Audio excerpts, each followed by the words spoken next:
That's the main goal here. I do goof off a lot. I do play a lot of golf and travel quite a bit too. But Women Thriving in Construction, this global institute, I came up with the idea about 4 years ago. And I have to say, it just came from frustration of I was sitting in another meeting. So I've always been very interested in not just serving my clients, but improving the industry. I think that's why my peers nominated me into the National Academy of Construction. I care deeply for construction. I love construction. And I sit on the Construction Industry Culture Task Force for Australia. I sit on AGC's Diversity and Inclusion Committee, and we're having another conversation about a people shortage, right? Have you ever wondered how successful architecture, engineering, and construction companies scale their business? Or have you ever wanted guidance on how to get more growth, wealth, and freedom from your AEC company? Well, then you're in luck. Hi, I'm Will Forat. And I'm Justin Nagel, and we're your podcast hosts. We interview successful AEC business leaders to learn how they use people, process, and technology to scale their businesses. So sit back and get ready to learn from the industry's best. This is Building Scale. Hey listeners, it's Will here. Our mission is to help the AEC industry protect itself by making technology easy. If you've ever listened to our show, then you know that the 3 pillars of scaling a business are people, process, and technology.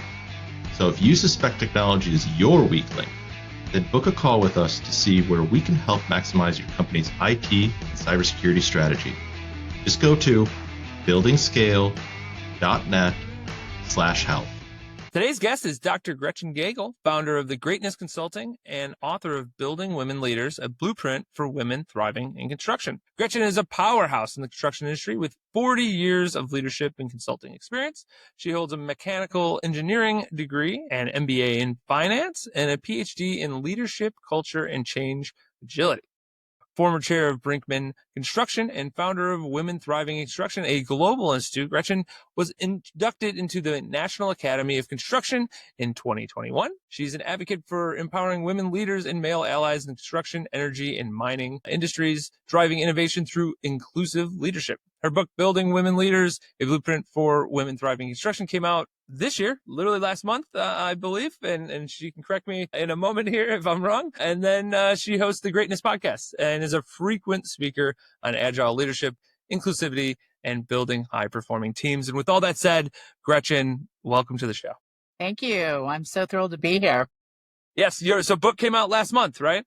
Yeah, actually, depending on when this posts, it's fresh off the press and really exciting.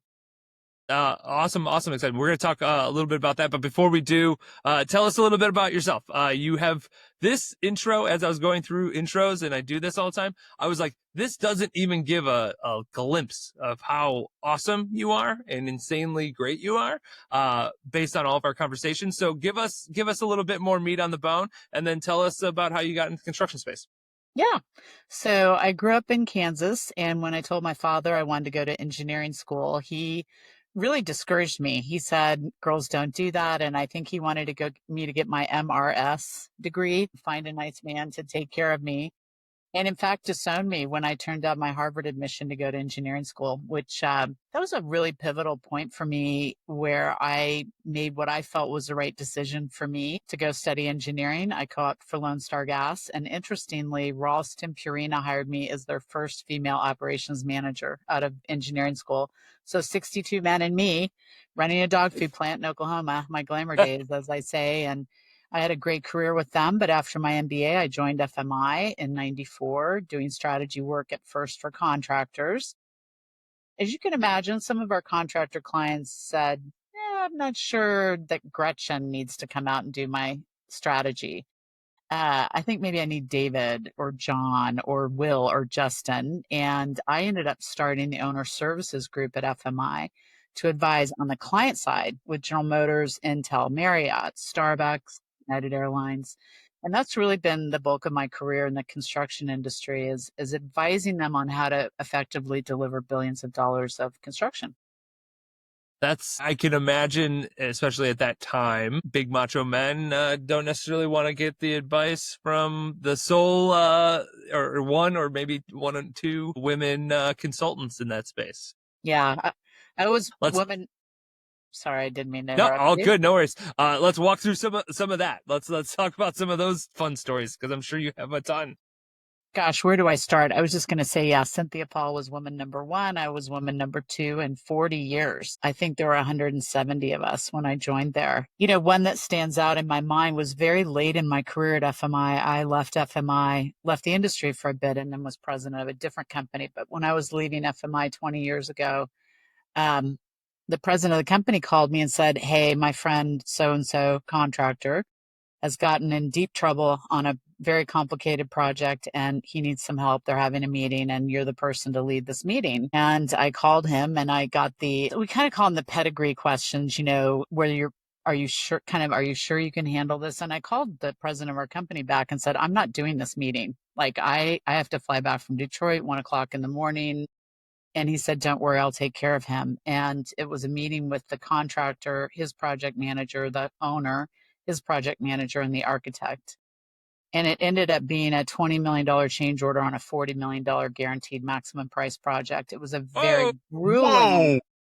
grueling 12-hour meeting. And I won't go into the details, but at the end of it, literally we're all exhausted. I've kind of taken them through the emotion to get through, and how do we get this project back on track? And he said to me in front of the group, the contractor said, he was right. You were the right person to do this meeting. And the project manager for the client said, "Tell her what you really said." And he said to me, "I said, I don't think a woman can help us solve this problem."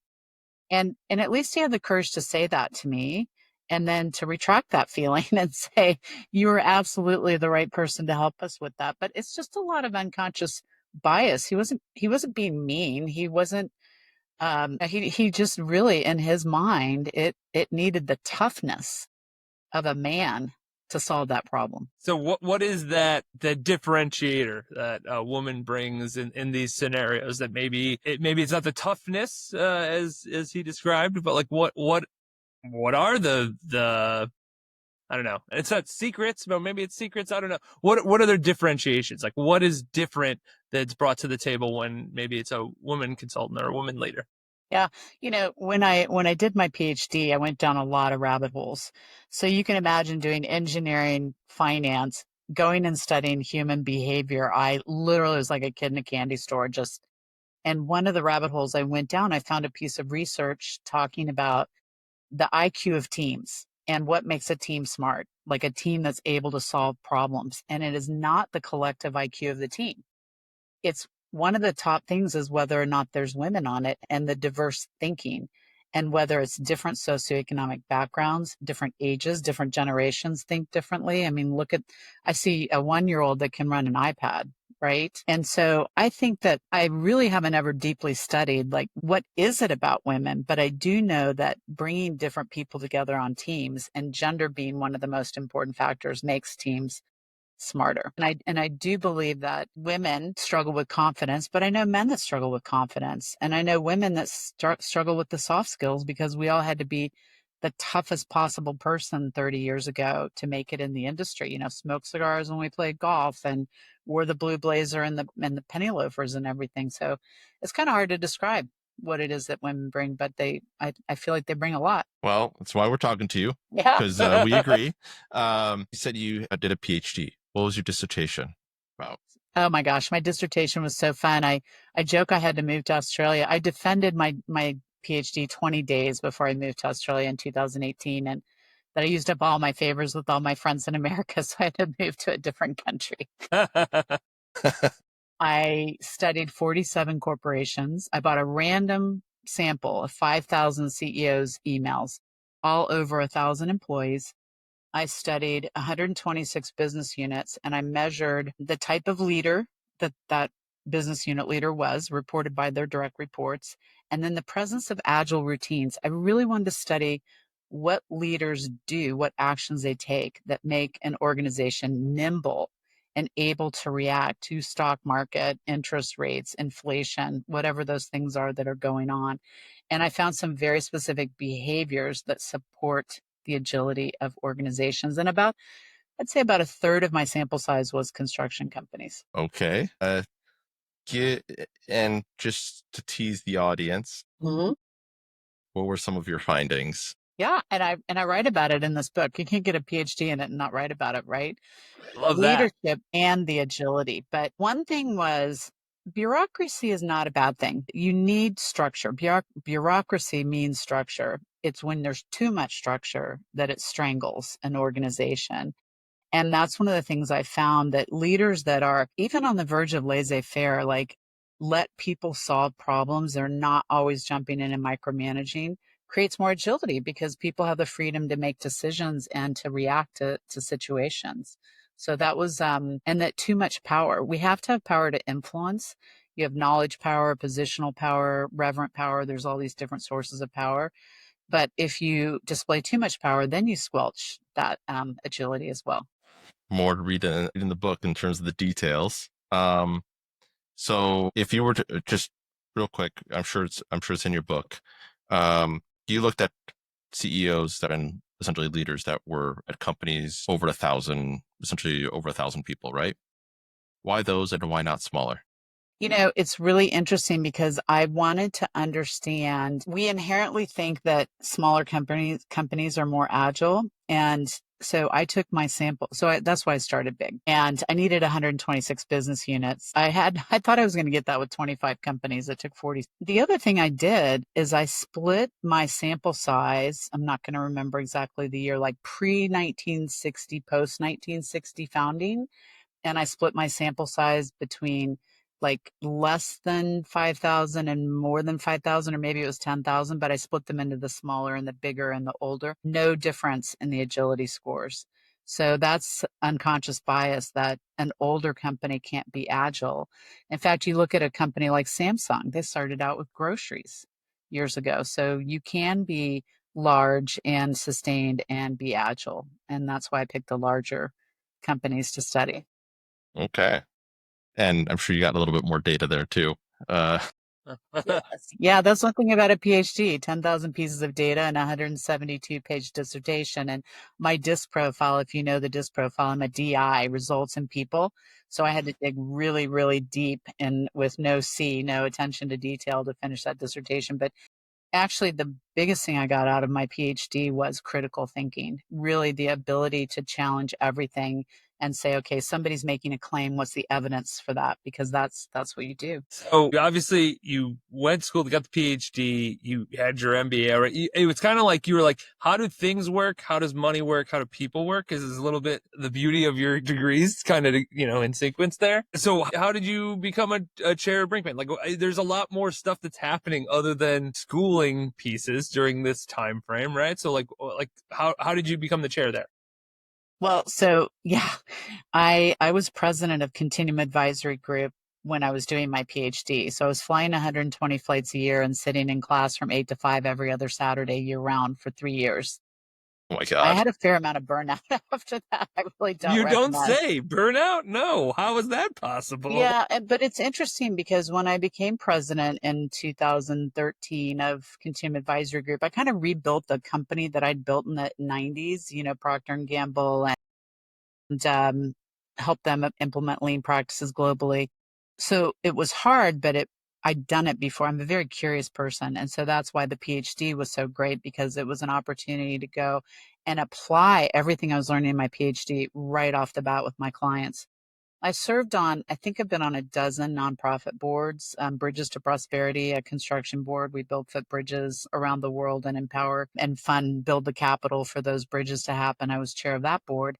And I actually went to my mentor, Hugh Rice, who started the FMI office in Denver and started their investment banking side of the business. And I said, Hugh, I think I'm ready for a construction board. And so I just started putting the word out there. And sure enough, Hugh called me and said, I've been contacted by a recruiter. I think it's a great opportunity for you. And it was a company, Brinkman went ESOP. So they were putting I was their first outside board member. I asked the recruiter when he called me, I'm like, did you tell them I'm a woman? Because that would be atypical, right, too, for a contractor to bring their first outside director as a woman. But it's been a real joy. In fact, I had my last board meeting last week. I'm term limited out. I've been there 7 years. Paul Brinkman selected me as the first independent chair for 2 years, and then I was asked to extend for a year. And it was a really great opportunity to be on the formative side of a construction board, especially with the challenges that are happening in the industry right now. Yeah. Well, congrats for hitting your term limit. Didn't get kicked off. Yeah, that's always a good thing if you're not kicked out and you're just like, that we can't bring you back, but we would love to. So that's always interesting. You're also, it seems like, again, I was going through this intro or this bio, and it was like you are part of everything. Like it's just, there's so many, and to your point, doing all of that travel and then still getting a degree, that to me is just, it reminds me, I don't work anywhere near the level that you do. I don't try. I'm now invigorated because I'm like, oh, I need to do more. Like I need to be more like Gretchen. Like that's pretty straightforward. So one of the organizations, that I believe you founded was Women Thriving in Construction. What is that, and how does that play into all the things you're doing? Yeah, I joke, this is my last chapter, and being busy keeps me out of trouble. Really, that's the main goal here. I do goof off a lot. I do play a lot of golf and travel quite a bit too, but Women Thriving in Construction, this global institute, I came up with the idea about 4 years ago. And I have to say, it just came from frustration of I was sitting in another meeting. So I've always been very interested in not just serving my clients, but improving the industry. I think that's why my peers nominated me into the National Academy of Construction. I care deeply for construction. I love construction. And I sit on the Construction Industry Culture Task Force for Australia. I sit on AGC's Diversity and Inclusion Committee, and we're having another conversation about a people shortage, right? We're short 750,000 to whatever in America, whatever that number is. And we're short 290,000 in Australia. And I thought, why can we not get more than 10% women in construction? Really, we're so smart. And I had a lot of things going on personally. And so I kind of dropped the idea. And then when I started putting together the book tour, I spoke at AGC last week. I'm speaking at Groundbreaking Women in Construction and ECC and a lot of places. I thought, Gretchen, if you're going to do this, if you're going to start this institute, you need to start this now and kind of announce it to the world. And I'm not trying to replace what NAWIC or the National Association of Women in Construction or what anyone is doing. I'm trying to accelerate it and make sure that the most powerful people, including men, are sitting at the table figuring this out. And FMI is our official research partner. We've published, it's womenthrivinginconstruction.org is the website. We published our first global status of women in construction, looking at 20 countries, and we're working with NCCER and FMI on a trades in the US study. We just got the data for that. Literally made my head explode. What percentage of electricians in America do you think are female? I think I thought 5% or something like that. 5 to 10% is what I thought. Yeah, 2.4. And Even 10 years lower. ago, it was 2.1. And plumbers is 1.9. And, you can argue the data. I mean, you could say it's 5. Okay, it's 5. And if we have this massive labor shortage and women are 51% of the population and they're 10% of the construction, China's actually in the lead at 16% women in construction. It just seems to me that when we got serious about safety, when we decided TRI or IR and how we were going to measure safety, and clients said, you can't bid our jobs if you don't have this, we got a lot safer. We stopped killing a lot of people. So I'm trying to instigate the boldest thinkers thinking about how we help the industry become an industry that women want to come to and want to stay in. Create a way to incentivize, create a win-win. Yeah. Yeah, so I guess the question is I guess maybe two. One, you mentioned men, so like what do men have to say that are already in the industry, right? And then how do you incentivize women to be encouraged to go into the space? Yeah. So the men I have met with, a dozen former and current CEOs of the largest construction companies in the world, men. and they are on board. They're joining our advisory committee. Hopefully I'll have the advisory committee information up there. It's fun. I've never built a nonprofit from scratch. It's actually, it's daunting and fun at the same time. So they get it. They're like, yep. And what's interesting, one of them took a company from 85 million to 3 billion, and you would know that company name in America. Oh, I think I know who that is. We have to make the industry more attractive in general. Companies like Mortenson, Turner, et cetera, are going to flushing toilets, for example, on their projects. Like, let's professionalize. Because young men are not attracted to our industry. When you meet someone, the people that I interviewed almost 50 leaders for the book, Men and Women, and they're like, oh, I kind of fell into it, or something else happened. We don't have 10-year-olds jumping up and down saying, hey, I want to be in the construction industry. We build and maintain the assets of society. If we don't have enough people in construction, that's a societal problem. That's a problem with elevators and air conditioning and roads and refrigeration and all kinds of things that are critical to our existence. Electricity redundancy, repair after storms. So yeah, the men are on board. Your second question, Justin. I don't know. I don't have the answers. What I have is the energy to find the answers and to bring the right people together. I use this analogy. It's like there's a lot of little flames happening around, like the state that Sydney, Australia is in is putting 20 million into getting women into construction. They're taking women on tours of construction sites and I mean, aggressively going after women. There's a little flame here and a little flame there. Nobody's building it into a bonfire.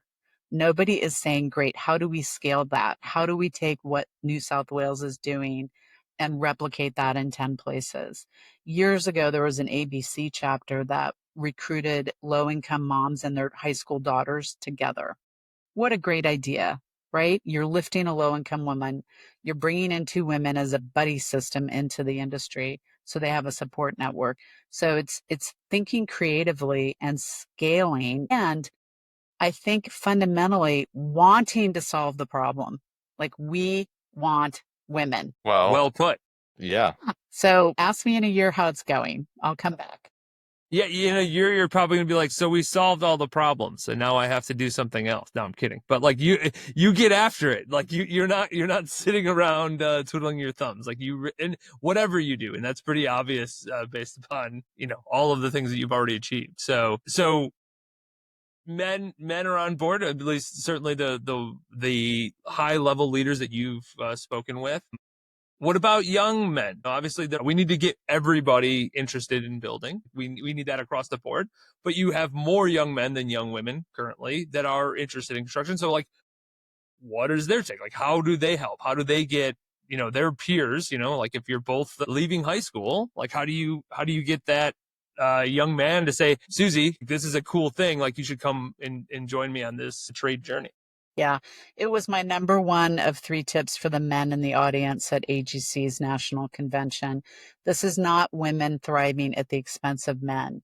And we do have young men who feel like maybe they aren't getting the same opportunity levels because women are being focused upon. And that's unfortunate because really, with the shortage that we have, there's room for everybody.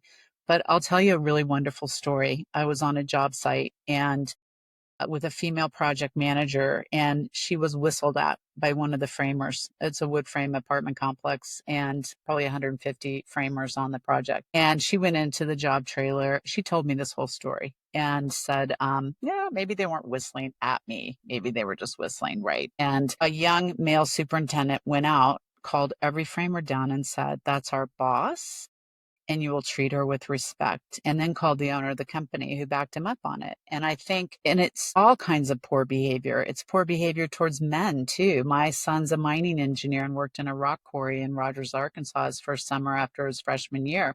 And he was hazed. And it's taking that back to that professionalism and that respect. And it's also, I heard a young man speak in Australia recently that he was turned down for promotions because he wasn't seen as loud and in charge enough for construction, right? Frankly, that's those of us that have survived have big personalities. And so making space for all different types of people to be successful in construction, but really standing up and advocating for people when they do come into the industry. what are some of those things that you've seen when you add new perspectives in? This is certainly something I believe, but I don't have the data to it. But it's like when you bring in more perspectives and whatever that is, if it's gender, if it's economics, places, like whatever it is, race, like you find that there's different perspectives, which give you a better view of like what are all the possible options for whatever issue you're having, right? Like it just opens up that door. But what are like concrete things that you've seen, like, hey, like one of these companies implemented in more women in leadership, and then X was the result. Yeah. So I have a great podcast about this, not to promote my podcast on your podcast. No, do it. It's totally fine. That's cross contamination. It's good. Yes. On the Greatness podcast, Sam Clark, and he spoke about this at AGC. We had Sam on our podcast a few years ago. He's amazing. He chairs the Diversity and Inclusion Committee, or did. He just stepped down as chair, and he went through a specific training for unconscious bias and dominant culture. And as a third generation general contractor, he said he was shocked that other people are experiencing a different version of the world than he is. If the dominant culture is made up of the dominant population, and the dominant population in construction is white males. So it's not bashing white males. It's just a fact, right? Back to critical thinking. And he sent 18 of his leaders through it. Long story short, he went from, I think, and I write about it in the book too. I think he went from 200 million to 500 million in 3 years. He has a 99 engagement score. And one of the women, Jamie Cardinal, that he brought to speak with him at the conference, so it was the president of Turner Construction, and Jody that works for him, and Jamie and Sam.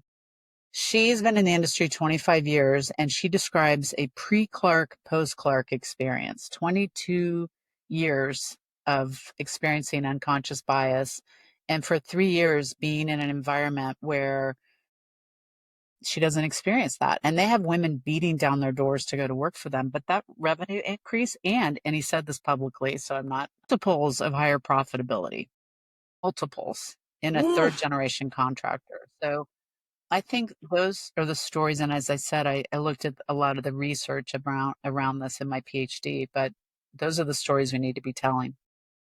Well, if that's not there's a punchline right there. Multiples. That is a huge punchline right there in why, I mean, changing that percentage up from, 2.5% on, let's say, electrical, plumbing, etc., doubling, tripling, multiplying that out by 10x would significantly change in a positive way for the construction industry. Yeah. That's a huge punchline.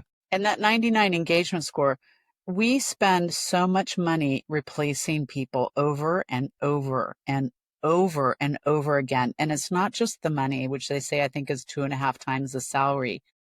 We have fast track projects. You lose your superintendent, you lose your project manager, your project executive. It's a huge setback. And we can't afford to not treat our people in a way that they want to stay here, right? We had a situation at a company that I won't name where a person who was a professional athlete left, and it was because he wasn't tough enough to be in the industry. And I thought, that's ridiculous. If you can be a professional athlete and you're not tough enough to be in construction, there's something wrong with our industry. Wow. So how do we fix this labor issues, right? It's not just the fact that we don't have enough. That is certainly a problem, but then also the churn of this, of like bouncing around and leaving and not having, not necessarily loyalty to the company, but that's essentially what it is. We're saying like, I'm here because I want to be here for the next 20 plus years. Mm-hmm. That used to be a lot more important for us in a lot of aspects. Less now, but that doesn't change the fact that if you have a great company, people want to stay there. Like that is still true. So what are some of the possible solutions to these labor issues? First of all, we've been talking about labor issues for a really long time. I mean, that's the thing about being in the industry for 40 years. This is not a new conversation. In fact, I heard a young McKinsey consultant speak at the ECC conference last summer, and I just kind of shook my head. It was some new thing. And he actually said he didn't think we could get more women into the industry, so we just had to become more productive, which I found that's a hot take. Wow. Yeah. All right. Wow. Like, oh, I'm going to have to think about that. I think that when we're deliberately focused upon something, like we're getting more focused around well-being. I'm tired of us having the high suicide rates, and it's the same in Australia. I think that's the other thing that's really driven all of this home. We're having exactly the same conversations about exactly the same topics and exactly the same statistics in both countries. It was very eye-opening for me to go all the way halfway around the world and be having the exact same conversations. So now people taking well-being seriously. I think people are taking mental well-being a lot more seriously in our industry. People taking it seriously that we have to create an atmosphere that people want to come work with us, not just fall into our industry. I think we need a hit Netflix series. I mean, if we can do them about attorneys and doctors and all kind, where I want a Super Bowl ad, frankly, that's the other thing. Sometime in the next 10 years, I'm going to have a Super Bowl ad about women in construction. But we, we're so, I can say this as an engineer. Engineers don't think about PR. They don't think about public relations. They think about how to keep buildings from falling down and how to build bridges that don't fall down and all of that, which is awesome. And we appreciate that, by the way. Yes. I mean, people don't think about it. What do they think about with construction? They think about disruption, right? When a road's being repaved. Well, we don't have magic wands. You have to shut it down to repave it, people. I mean, it's and so I think we just really need to think about our image and how we make it such that people appreciate what we do. The finance guys are not going to fix things if something goes horribly sideways, right? It's construction. They rebuild after disasters, all of that. Um, so yeah, I think there's a lot of work to be done, but I think if we get really smart people thinking about it, we can make progress. Well, so I think this is a good time to kind of talk about something around cohorts. You talked in our pre-interview process that you run cohorts. How does that tie into everything? Yeah. So when I arrived in Australia, completely burned out. I joke I was like the cartoon character that just comes slamming into the ground. I didn't know how I was going to make a living. I really just up and moved to Australia because of a personal relationship, and I've always wanted to live in a foreign country. And Quanta Services was a client of mine in the US, and I happened to ask Duke, their CEO, if they owned anything in Australia. During a cocktail party, he said, yes, we own 5 companies. He introduced me to Mark Bumstead, who ran Australia for them. He's now retired. And he said, join the Pipeline Industry Association. I thought, well, I started with Lone Star Gas in Dallas, Texas. I might as well go back into pipelines. And Australia is interesting because we don't make any cars. We don't make a computer. We don't make a cell phone. There's a very low manufacturing base there. So I joined and I gave a speech about energy company contractor alliances, kind of forced after San Bruno when there was a lot more integrity testing applied in the industry. And the CEO, Steve Davies of this association, had a panel, a senior leader panel, and it was all male. And he stood in front of the entire audience and said, I'm embarrassed there's not a woman on this panel. We have to do better.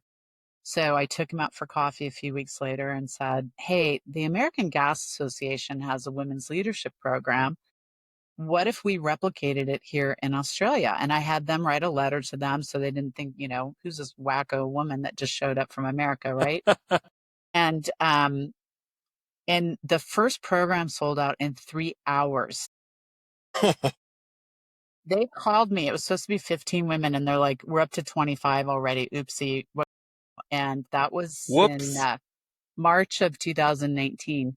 We are kicking off the 10th cohort of that program, and I've replicated it now in the crane industry. We're doing cohorts 2 and 3 this year. And I just ran a program in the United States with the Construction User Roundtable. In fact, there's another cohort starting in June. And the Institute hopefully will touch hundreds of thousands of lives of women and men. And I want men to read the book, by the way. There's a lot in there about allyship and just great leadership things. But these cohorts of women touch my soul. They really, and I've walked in their shoes. Our cohort here in America had women from Google, Toyota, Duke Energy, Fluor, Turner, Barton Mallow, and 20 women at a time being able to talk about leadership, talk about strategy, talk about confidence. We're not talking about the men, right? We're just talking as women in construction, it's really amazing. The one in Australia, 90% of the women report an increase in confidence. 90 after going through the program. Wow. It's about a 6-month program. So yeah, So a what does a lot of fun. cohort do for a leader though? Obviously there's a ton of interest, right? So 10 deep, they must be fairly productive. What is the result? You get some more confidence? What are the other pieces that a leader really gains value when they enter in a cohort? Yeah. And because we reinforce all the topics and they choose after the first in-person meeting, they choose the topics, the cohort does. So we had time management, for example, but people have to report back 6 weeks later, like what new skills have they implemented? Like, how am I managing my time more effectively? Or emotional intelligence, understanding where you're triggered. Like, do you know in your body where you start feeling that triggering of your amygdala where you really just want to go off on someone? Do you, Justin and Will, do you know where you feel that in your body? I'm Stomach? I don't know. I feel like no that's well, it depends on the type, but I think it's either shoulder. I think it's shoulders. Yeah, I Me, think it's shoulders. Yeah. shoulders. My shoulders, if my shoulders get up like this, I know I'm really getting triggered. I've had an emotional intelligence coach, Brent Darnell, who I may have been on your podcast too. He's been doing emotional intelligence in construction for 25 years. If he hasn't been on your podcast, you should have him. He was my coach. I hired him for all our team at Continuum Advisory Group. Nobody spent their training budget one year, so the next year I spent it for all of them. If you understand where you feel triggered, you're more likely to be able to catch yourself before you say something that damages a relationship. So step one, where am I being triggered? Step two, what do I do when I feel that? I have to, breathing. It's okay to say, hey, I'm having an emotional reaction to this conversation. Could we pick this back up tomorrow? And it's not about not having emotions, but it's not saying that thing that damages the relationship in the heat of the moment. And we have a lot of heats of moments in construction, right? We have a lot of pressure and deadlines. So those are the concrete skills that they learn in this leadership program, how to diffuse a situation, how to have difficult conversations with people, and a lot of role playing.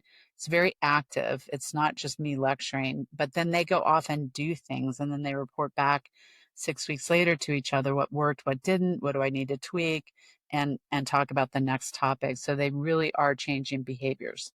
This is really about increasing self-awareness, right? Becoming more self-aware individuals, and that's the first steps is knowing what makes yourself tick in order to then be aware that it's happening and catch yourself. Like there's definitely a process in terms of that, but to actually stop yourself or to even be able to say the words that are very counterintuitive to what you want to say, that's there's definitely some tricks to that, especially in the heat of the moment or in a flash of anger, trying to say what you just said calmly. That's skill. That is not natural to most people.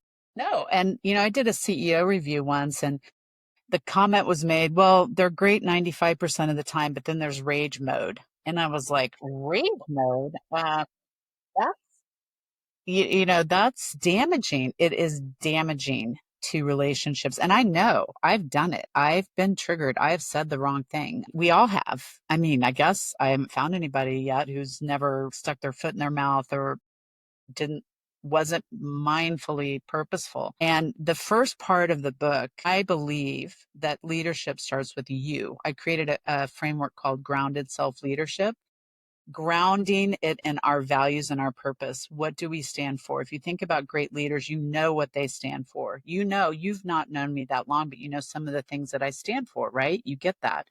And then how do you have courage and humility? How many times have I said, I don't have the answer, right? But we think as leaders, we have to have more answers. I think you have to have less answers. You have to pull people into the answering mode.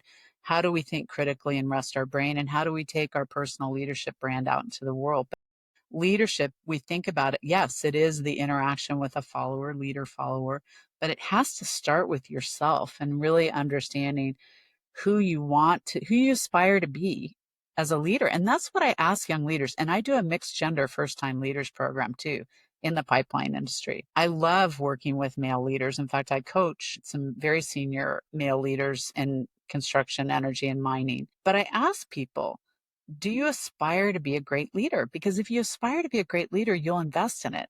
You will try and learn new skills. You will practice new things. And I joke, I don't want to be a great golfer. If I did, I'd take lessons and I'd go to the driving range and do all those things. I just want to be a good golfer that has fun and plays almost, hopefully, every week. But I do aspire to be a great leader, and I invest in the things I think that will make me a better leader. So we run Spot on EOS, so Entrepreneur's Operating System. So one of the concepts of, right person, right seat is obviously core values, super crucially important. Are they the person that resonates with the organization, right? Like, are they true to that? But then the other side of that is the seat, right? Like, do they get it? Do they want it? They have the capacity to do it?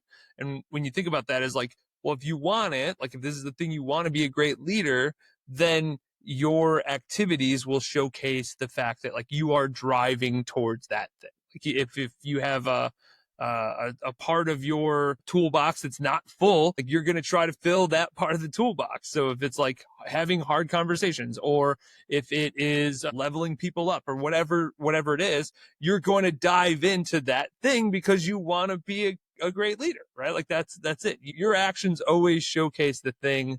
No matter what you say, your actions are the truth. At least that's certainly how I've seen it in my short life, because I'm not very old. Yes, thank you for pointing out. My much longer life, I have read a lot more things, but that's a really great point about the best leader. So Peter Nosler is the P in DPR. And Peter Nosler, I did quite a bit of work when they were doing quite a bit of work with Intel many, many moons ago. And Peter unfortunately passed away. But if I wanted to know what books to read, I'd have lunch with Peter and say, what are you reading? And just this curiosity. We're learning so much about the brain, neuroscience. It is the next frontier, understanding that we have an amygdala. I wasn't even talking about amygdalas 10 years ago, right? At this little walnut jalapeno shaped thing in my brain that goes off in fight or flight that's trying to keep me alive all the time, right? And so I spend a lot of time reading about neuroscience.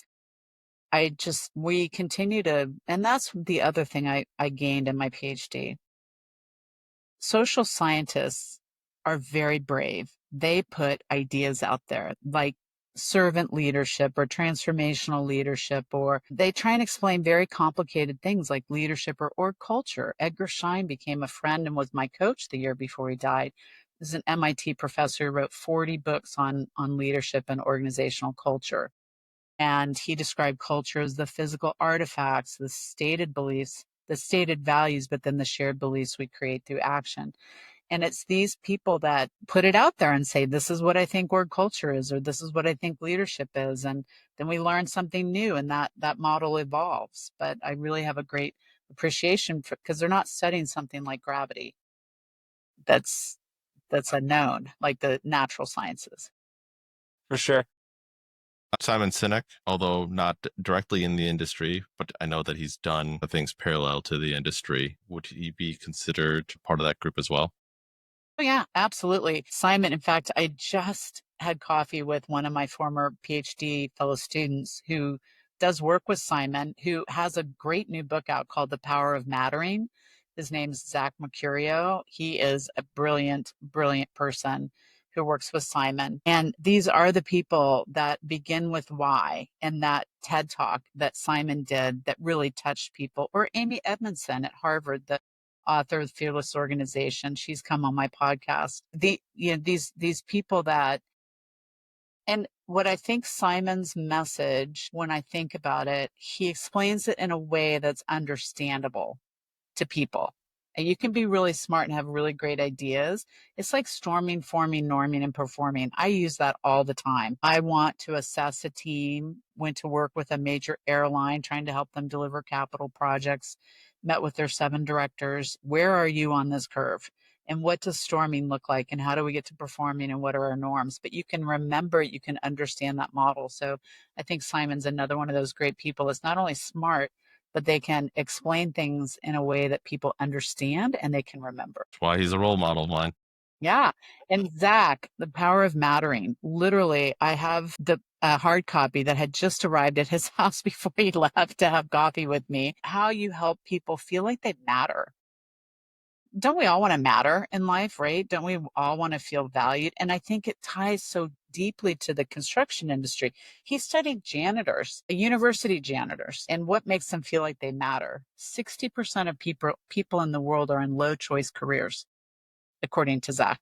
What does that mean, low choice careers? Because they, I can say, oh, I'm passionate about women and I want to start this Women Thriving in Construction, or I'm going to go back and get my MBA and shift out of manufacturing and go do this. I can be very deliberate. They may not have resources available to go to school. They may have been in a situation growing up where nobody encouraged them. They have low confidence, whatever. And so they don't take a job because, oh my gosh, I love being a janitor. Like I dreamed of being a janitor, but it was a low choice and it's a way to earn a living. Okay, got it. And I think Okay. we have a lot of low choice people in construction. I don't factually know what that is, but I do talk to a lot of people and they're like, well, I started to settle down and had a family and I needed a stable income. So I became a carpenter or I became an electrician or something like that. So the why they're doing it is because I needed to do something, compared to like the why I'm doing it is because I really love this thing. Like Yeah. I'm driven by this thing. That that makes sense to me. Like that there's a differentiation, even if it's the same job. Two different people, their perspective upon it can be so different, which then has a very different outcome if you run that through time. And that's where I talk about the image of the industry, where we get people excited about doing the things that we do in our industry. Because when people come into the industry, if they find the right trade or they find the right thing to do, Vicky O'Leary, who has been an iron worker for, probably 30 years, I think. I don't remember her numbers.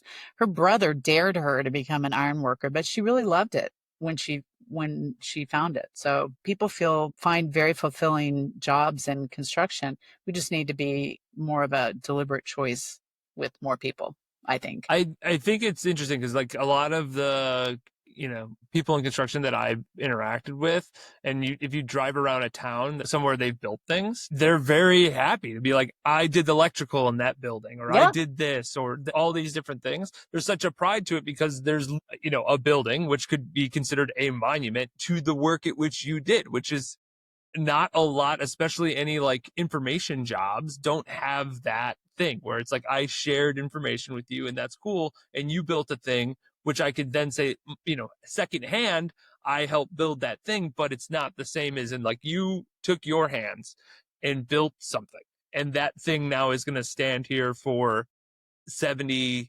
150 years, depending on how long the building and what it is. So that there is a unbelievable, not trophy, that's not the right way to put it, but there's a little proof of the thing I did right here that everybody gets to see, which is really cool. Yeah, the pride and I've worked on the Baltimore Ravens stadium and different places, and they put the plaques up of all the people that I'm sitting in an apartment building right now in Kansas City. It was built in the 1920s.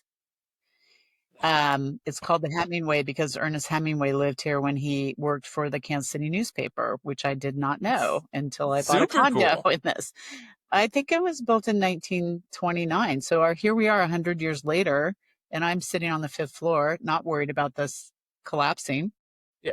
And it is a pride it is a necessary thing of our civilization. People like football. Football stadiums have to be built, right? Light rail and all kinds of great things that we build, and airports. And yeah, it's amazing. I find my grandma was never in construction. She worked for Sears though. And when they built the Sears Tower, they allowed the employees to like sign a beam within the structure. It wouldn't be seen, but it's in there somewhere. Her name is in there.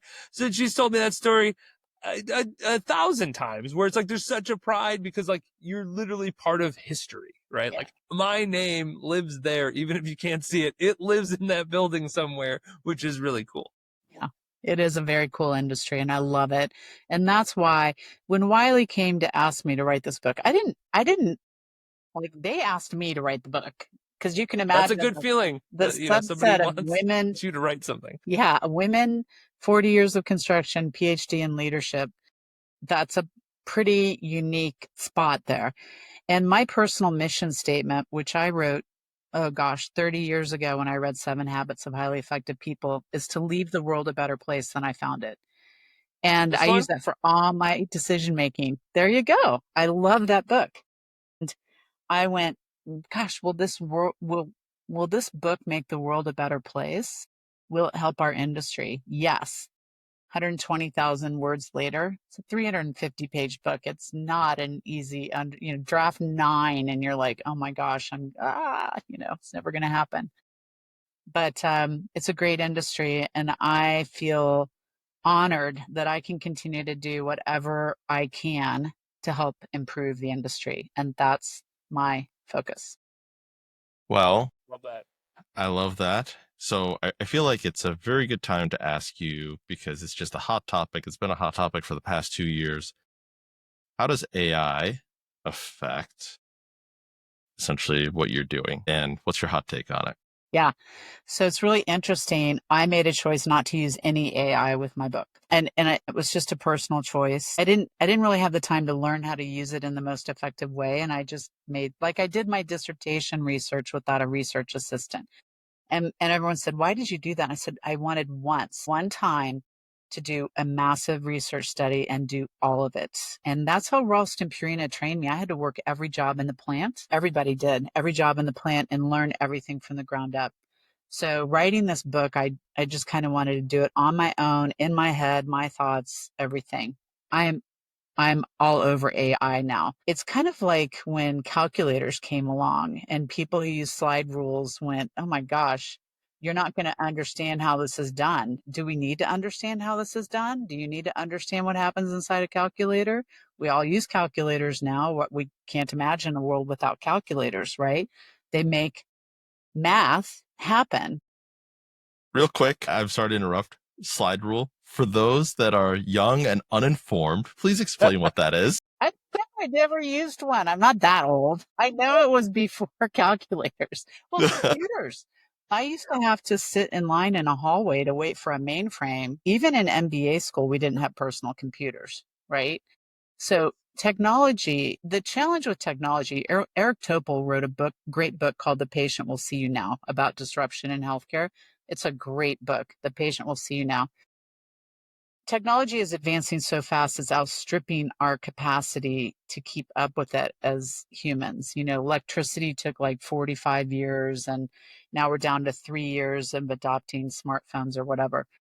But we're afraid of everything. We were afraid of the cloud, right? All our data is going to disappear. Now we can't build data centers fast enough to keep all our stuff in the cloud, right? Who keeps their stuff on their computer? Artificial intelligence. It's like Sarah Buckner at Trunk Tools. I don't know if you've heard of her. She has a PhD. Putting 3 million pages of the requirements for a building into AI so that you can just say, hey, what's the paint code for room 72? And it answers you. You have to, and somebody said something really, and I wish I could remember who said this brilliant thing to me.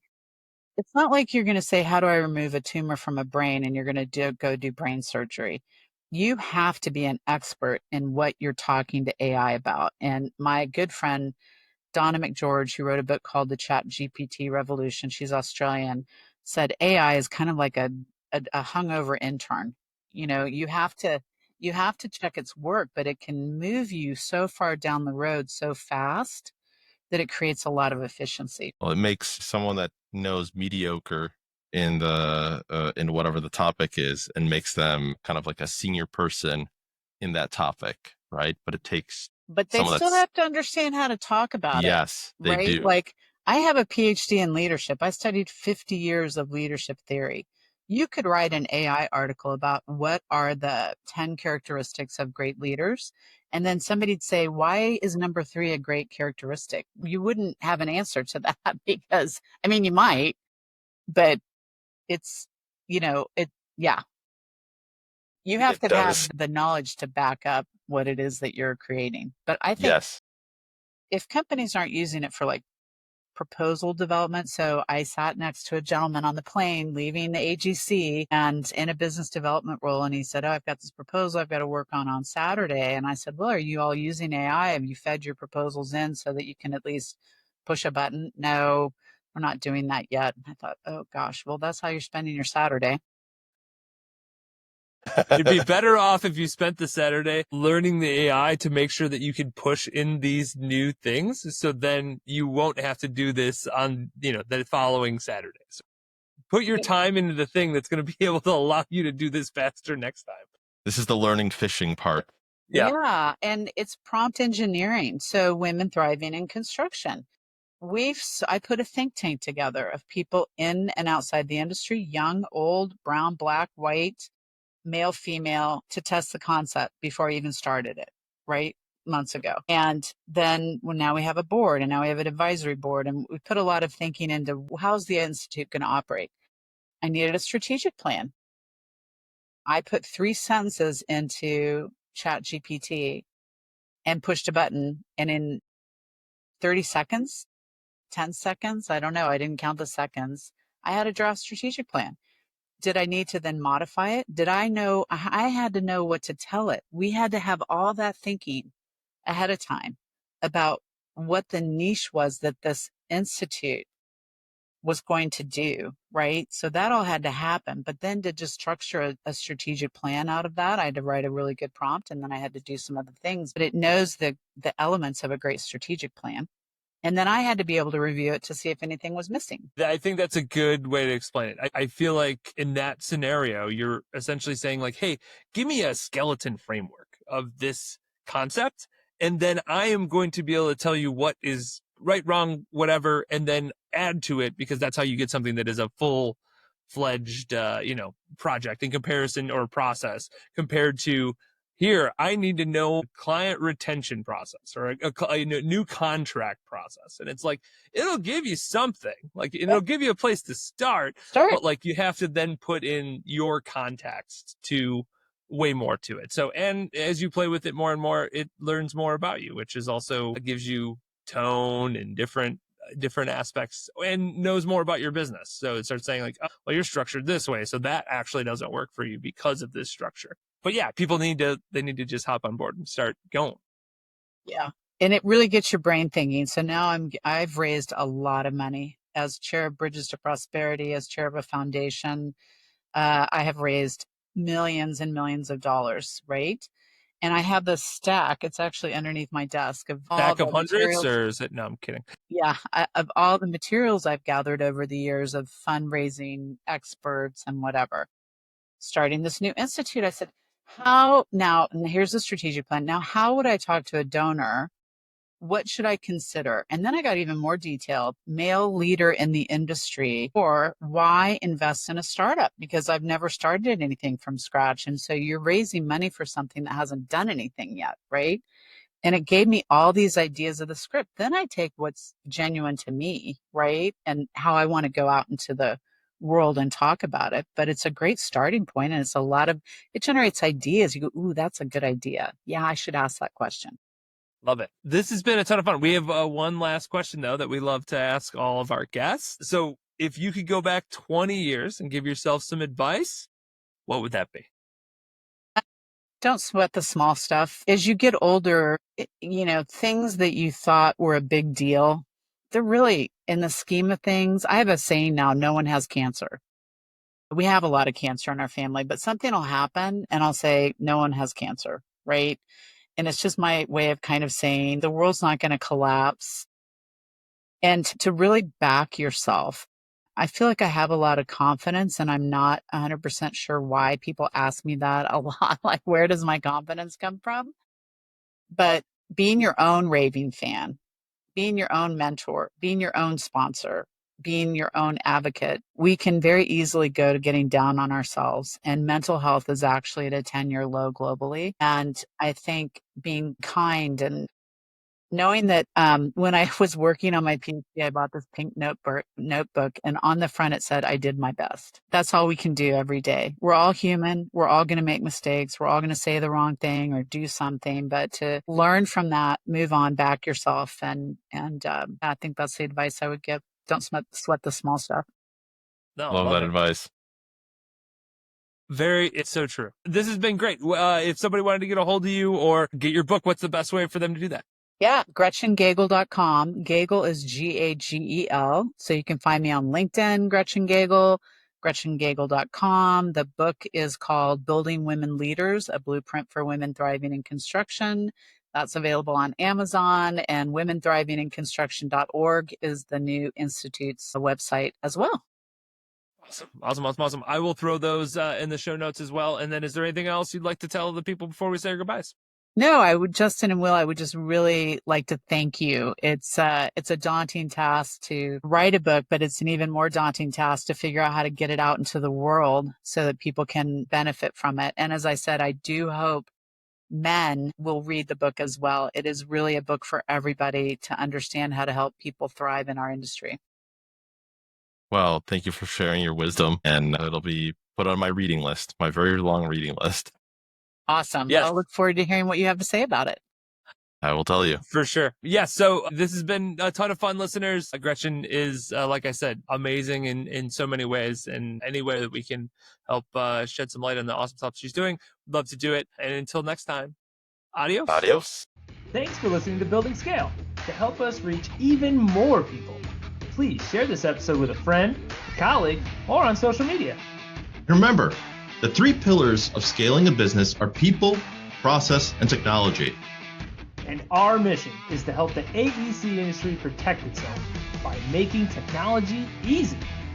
So if you think your company's technology pillar could use some improvement, book a call with us to see how we can help maximize your IT and cybersecurity strategy. Just go to buildingscale.net/help. And until next time, Keep building scale. Scale.